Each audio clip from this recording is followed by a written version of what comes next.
Hey guys, it's me, Simon again, and I am making a card game. Today I want to talk with you about how it came to this point where I'm making a card game. Basically the story started about 2 years ago when I was in a video chat with one of my best friends, Lucas, and we talked about card games in general, and that we all know those card games which you play 1 or 2 times and then they start collecting dust in your cabinet, and that is very sad.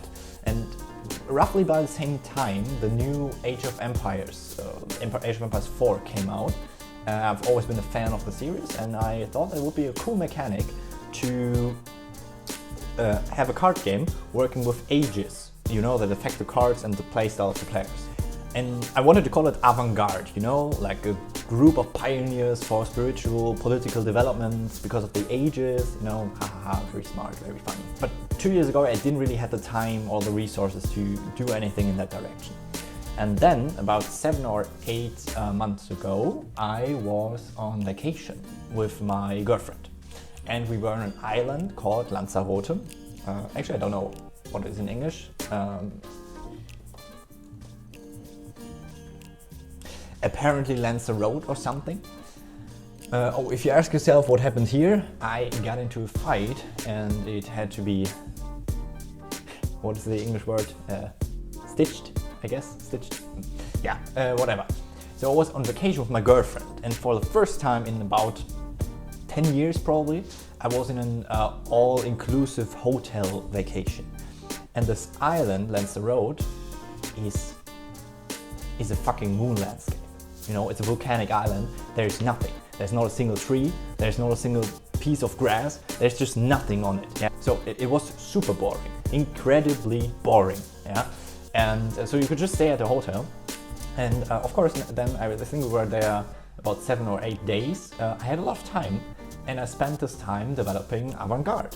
So I made my mind up regarding the game concept, regarding mechanics, regarding card types, regarding balancing. I also sketched some cards and stuff like that. By the time there were none of those, so there were no refillable notepads yet. So I had a notebook with me.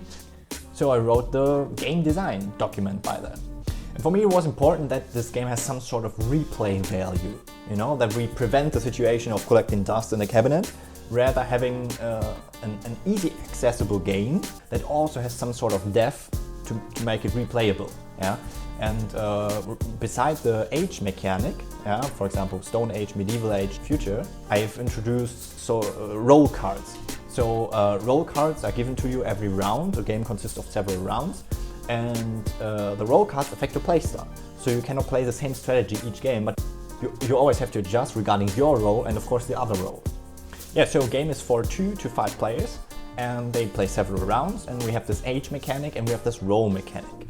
And for me it was important to get testers, yeah, to get control groups. And so I talked to a lot of friends, and we made up some groups in order to test those core game mechanics. So for example, is the age applying to each individual player or globally to all players?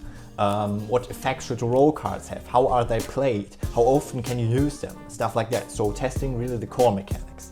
And within the next video I would like to tell you more about the current game concept, about the testing itself, and also about the card type. I hope this is at least a little interesting for you, and I see you in the next video. Have a great day. Bye bye.